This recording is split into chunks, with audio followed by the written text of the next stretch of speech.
f de x égale 4. On a compris comment ça marchait. On trace la droite y égale 4, celle-ci donc. Vous allez bien jusqu'au bout.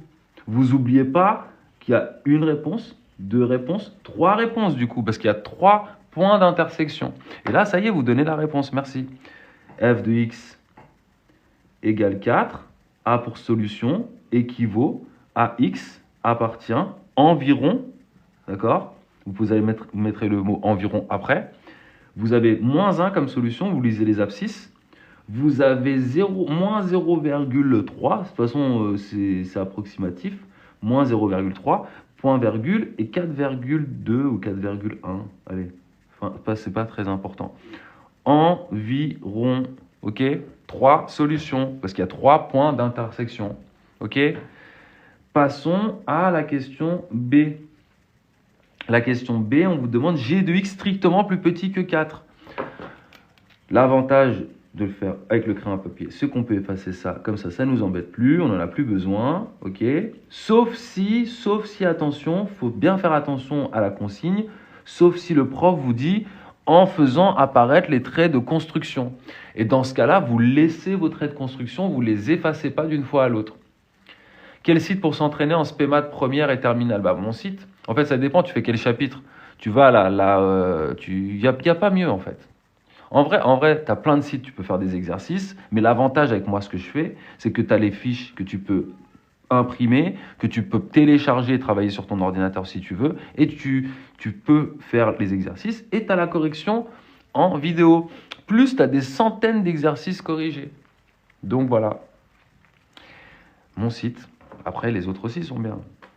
Mais si je les fais, c'est pas pour rien, quoi. Après, il y a des fiches il y a des recueils de fiches qui sont gratuites, comme celle-ci, là, les 18 fiches, elles sont gratuites, c'est cadeau. Il y en a des fois, c'est payant. Parce que c'est du boulot quand même, les amis, c'est normal. Faut arrêter de m'en vouloir. Mais en vrai, vous m'en voulez pas, je rigole. Alors, g de x plus petit que 4. Pareil, je trace la droite y égale 4. Y égale 4, c'est celle-ci. Ah je suis bête. C'était la même droite. Je n'avais pas besoin de l'effacer. Donc, y égale 4. Où on trouve les fiches, elles ne sont pas dans la bio. Bah si, elles sont dans la bio. Oh, attends. Mais si, elles sont dans la bio.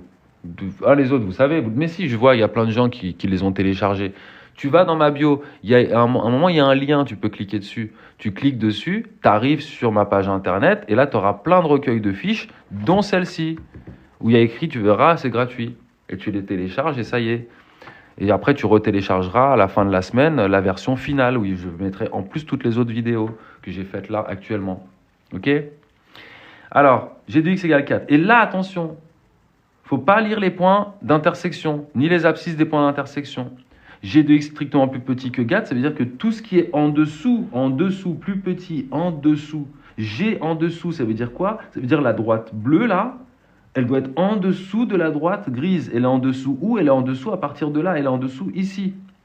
Ici, toute cette partie-là, elle est en dessous de cette droite-là. Donc, ce qui va vous intéresser, c'est à partir de moins 1 jusqu'à plus l'infini.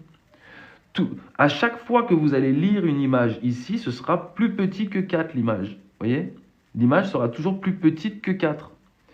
Donc, je recommence. Vous devez être strictement plus petit que 4. Ça veut dire que vous devez être en dessous de la droite grise. Vous êtes en dessous de la droite grise ici, vous devez lire les abscisses qui correspondent. Donc, c'est tous les nombres x qui appartiennent à 4, point virgule, plus l'infini. Si vous avez du mal avec ça, vous regardez cette vidéo-là.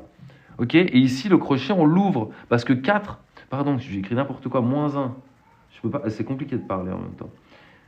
Et de regarder l'écran, le chat. Moins 1, pardon, je vous ai dit n'importe quoi. Pourquoi? À partir de moins 1, regardez, moins 1, c'est l'endroit où la droite bleue passe en dessous. Elle passe en dessous ici. Après, elle est tout le temps en dessous. Donc, de moins 1 à plus l'infini, tous les x qui appartiennent à moins 1 plus l'infini, ça marche. Ok? Ça marche, vous aurez l'image de ces nombres-là strictement plus petite que 4. Ok? Là, donc, crochet ouvert en moins 1, parce qu'en moins 1, c'est égal à 4 exactement. Et je ne veux pas que ça soit égal à 4. Question C. f de x égale g de x. f de x égale g de x, ça veut dire quoi? C'est les abscisses des points d'intersection entre ces deux courbes. on cherche les points d'intersection entre ces deux courbes. Regardez les abscisses de ces points-là. J'ai ce point-là, j'ai ce point-là et j'ai ce point-là pour f de x égale g de x. Et je lis les abscisses qui correspondent. J'ai 3. Ici, je suis déjà dessus. C'est 1. Et ici, je lis, c'est moins 1. On l'avait vu tout à l'heure. Donc, vous avez 3 solutions ici. X appartient à moins 1 ou 1 ou 3. Voilà. OK? Question D. Question D, les amis. Question D. F de x supérieur ou égal à g de x. F de x égale g de x, ce sont les abscisses des points d'intersection. N'en oubliez pas, sinon vous n'allez pas avoir tous les points. F de x supérieur ou égal à g de x. Regardez ce que c'est. Je vais effacer les traits de construction de la question précédente. C'est pour ça que je vous ai dit que là, cette fois-ci, je le faisais au crayon à papier, alors que là, je l'avais fait au stylo, parce que je sais qu'on va en avoir besoin, mais même comme ça, c'est sale. Regardez, f plus grand que g. Ça veut dire quoi? Ça veut dire que la courbe verte au-dessus de la courbe bleue.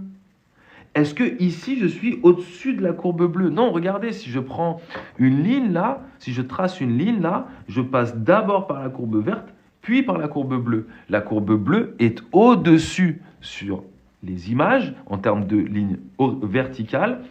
On passe d'abord par la courbe verte, puis par la courbe bleue. Donc ici, la courbe bleue est au-dessus de la courbe verte. Donc ici, par exemple, f de x, qui est la courbe verte, f de x, c'est la courbe verte, je vous rappelle. Ça, c'est la courbe bleue, et ça, c'est la courbe verte, f de x. F de x n'est pas supérieur à g de x sur toute cette partie. Là, ici, la courbe verte passe au-dessus. Là aussi, elle est au-dessus, elle est au-dessus, elle est au-dessus, elle est au-dessus. Regardez, vous voyez bien qu'elle est au-dessus. Là, hop, elle se recroise. Là, elle repasse en dessous, en dessous, en dessous, en dessous, en dessous, en dessous. Là, hop, elle repasse au-dessus. Et bien, vous allez devoir dire tout ça. F de x supérieur ou égal à g de x. Voilà. Arrête, Aziz, n'importe quoi. Il vous met pas de série de Fourier. Alors, f de x supérieur ou égal à g de x. Ça veut dire quoi? Ça veut dire, ici on a dit non. Là, à partir de là, jusque là, la courbe verte est au-dessus. Ça veut dire quoi? Ça à partir de x égale moins 1 jusqu'à x égale 1. Donc, x appartient, et je dois fermer, moins 1, 1, ça marche.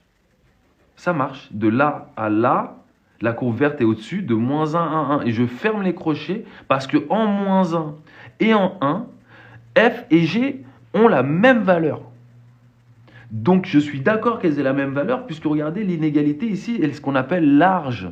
C'est-à-dire qu'elle comprend l'égalité. Il y a un petit trait en dessous de l'inéquation, de l'inégalité, pardon. Ou, c'est pas terminé, ça c'est le symbole pour dire ou cette partie-là. Regardez ici, je suis encore à nouveau au-dessus de la courbe bleue après avoir été en dessous. Donc, ou 3 que je garde, point virgule, plus l'infini. Voilà.